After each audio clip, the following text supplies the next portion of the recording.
அனைவருக்கும் வணக்கம்.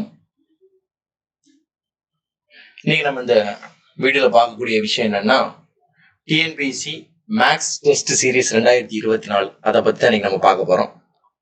ஸோ முழுக்க பள்ளி புத்தகத்தில் இருந்து மட்டுமே ஒரு 21 டோட்டல் டெஸ்ட் வந்து நமக்கு ஃபிக்ஸ் பண்ணியிருக்காங்க. அதை பத்தி தான் நம்ம பார்க்க போறோம். ஏற்கனவே இந்த டெஸ்ட் சீரீஸை ஃபாலோ பண்ணிட்டு இருக்காங்க, அவங்களோட சேர்ந்து நீங்களும் ஃபாலோ பண்ணலாம். நிறைய மேக்ஸுக்குன்னு ஒரு தனி டெஸ்ட் சீரிஸ் கேட்டனால இந்த டெஸ்ட் சீரிஸ் நம்ம ஆஃபர் பண்றோம். ஓகேங்களா? முழுக்க ஸ்கூல் புக் 6ல இருந்து 10ஆம் வகுப்பு வரைக்குள்ள பாடப்புத்தகம்.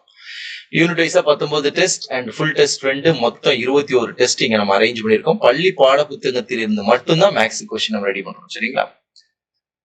சரி, இந்த டெஸ்ட் சீரீஸ்ல 13வது டேட்ல டெஸ்ட் முடிஞ்சிருச்சு. First test is completed.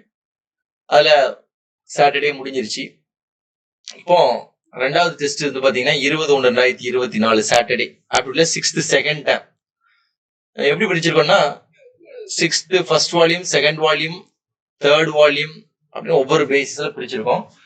ஏற்கனவே டிஎன்பிஎஸ்சியை பொறுத்த வரைக்கும் ஆப்டிடியூடுங்கிற ஒரு பகுதி குரூப் 1 தேர்வு வரைக்குமே என்ன சொல்றாங்கன்னா 6 முதல் 10ஆம் வகுப்பு வரை உள்ள கணித திறன் அடிப்படையில் தான் சோதிக்கப்படணும் கொடுத்துட்டாங்க.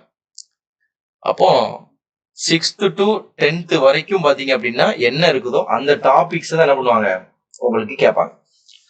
பெரிய கம்ப சூத்திரம் கிடையாது.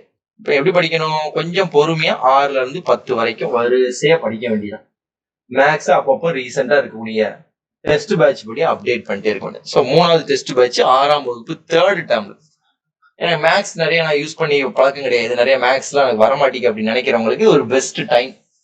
இந்த டைம்ல நீங்க மேக்ஸை போட்டு பார்க்கலாம், நிறைய சம் ஒர்க் அவுட் பண்ணி பார்க்கலாம். அப்போ ஒர்க் அவுட் பண்ணி பார்க்கறதுக்கு ஒரு டெஸ்ட் சீரிஸ் இருந்துச்சுன்னா உங்களுக்கு யூஸ்ஃபுல்லா இருக்கும். அப்போ 4வது டெஸ்ட் பாத்தீங்கன்னா சாட்டர்டே 27/1 7வது டேர்ம், அதாவது 7வது ஸ்கூல் புக்ல இருந்து ஃபிக்ஸ் பண்ணிருக்கோம். நேரடியா 10th புக்ல போனா எனக்கு மேக்ஸ் புரியலைங்கிறவங்களுக்கு தான் ஸ்டெப் பை ஸ்டெப்பா 6th லெவல்ல ரொம்ப பேசிக்கா இருக்கும். ஒரு 7th டெஸ்ட் போடுறீங்க, அடுத்தது 7th செகண்ட் டேர்ம் டெஸ்ட் போடுறீங்க, அடுத்தது பாத்தீங்க அப்படின்னா உங்களுக்கு 7th தேர்ட் டேர்ம்ஸ் டெஸ்ட் போடுறீங்க, அடுத்தது பாத்தீங்கன்னா 7வது டெஸ்ட் பாருங்க உங்களுக்கு 8th ஸ்டாண்டர்ட்ல என்ன டாபிக்னு கொடுத்துருக்காங்க, நம்பர்ஸ், அல்ஜிப்ரா. அடுத்தது 8வதுல பாத்தீங்கன்னா அளவைகள், வாழ்வியல் கணிதம். அடுத்த 10வது டெஸ்ட் எடுத்துட்டீங்கன்னா ஆப்டிடியூட், அதே 8th வாழ்வியல் கணிதம், லைஃப் மேத்தமெட்டிக்ஸ் போர்ஷன்ல இருந்து வைக்கிறாங்க.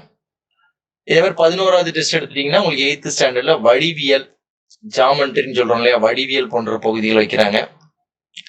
அடுத்தது 12வது டெஸ்ட்ல உங்களுக்கு புள்ளியல் 8ஆம் வகுப்புல உள்ளதான்.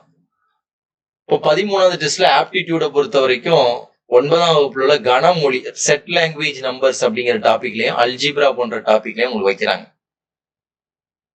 அடுத்தது 14 எடுத்துட்டீங்க அப்படின்னா வடிவியல் அப்படிங்கிற ஒரு டாபிக்ல இருந்து உங்களுக்கு கொஸ்டின் வந்து ஃபிக்ஸ் பண்ணிருக்காங்க. 9th ஸ்டாண்டர்ட் உங்களுக்கு வடிவியல் இருந்து எடுத்திருக்காங்க. அடுத்த 15வது டாபிக் அதே தான். 16வது டாபிக் 9th ஸ்டாண்டர்ட்ல புள்ளியல், ஸ்டாட்டிஸ்டிக்ஸ், ப்ராபபிலிட்டி இந்த டாபிக்ல இருந்து தான் கேட்கறாங்க. 17 எடுத்துட்டீங்க அப்படின்னா நம்பர்ஸ் அண்ட் சீக்வன்சஸ்ல இருந்து கேட்கறாங்க. 10th ஸ்டாண்டர்டுக்கு வந்து எப்பவுமே டெஸ்ட் வந்து 10th ஸ்டாண்டர்ட்ல உள்ள டாபிக் நிறைய முக்கியம், அப்படியே கொஸ்டின்ஸ் அப்படியே தூக்கி வைப்பாங்க. ஸோ அதை பார்த்துக்கங்க. அப்புறம் 19th டெஸ்ட்டும் பார்த்தீங்கன்னா 10th ஸ்டாண்டர்ட் முக்கோணவியல், ட்ரிக்னாமெட்ரி, ஸ்டாட்டிஸ்டிக்ஸ் அண்ட் ப்ராபபிலிட்டி. அதுக்கப்புறமா உங்களுக்கு 20வது test full mark 6th to 10th வரைக்கும் மேக்ஸ் நீங்க படிச்சது 21ல அதே மாதிரி. ஸோ ஆல்ரெடி இந்த டெஸ்ட்ல ஒரு டெஸ்ட் வந்து ஸ்கிப் பண்ணிட்டீங்க, முடிஞ்சிருச்சு. இது சப்போஸ் வந்து ஃபர்தரா கண்டினியூ பண்ணணும் அப்படின்னால என்ன பண்ணலாம், அந்த டெஸ்ட் சீரிஸை கண்டினியூ பண்ணலாம். மேக்ஸ்ல 25 out of 25 எடுத்தனால நம்ம கிட்டத்தட்ட ஃபுல் கான்ஃபிடன்ஸ் லெவல் வந்துடும். அதுக்கு இந்த டெஸ்ட் சீரிஸ் யூஸ்ஃபுல்லா இருக்கும். இந்த டிஸ்கிரிப்ஷன் லிங்க்ல என்ன பண்ணிருக்கோம், இந்த டெஸ்டோடைய இந்த பிடிஎஃப் வடிவத்துல கொடுக்கப்பட்டது லிங்க் பண்ணிருக்கோம். ஸோ டவுன்லோட் பண்ணி பாருங்க, யூஸ்ஃபுல்லா இருக்கும். நம்ம தேங்க்யூ.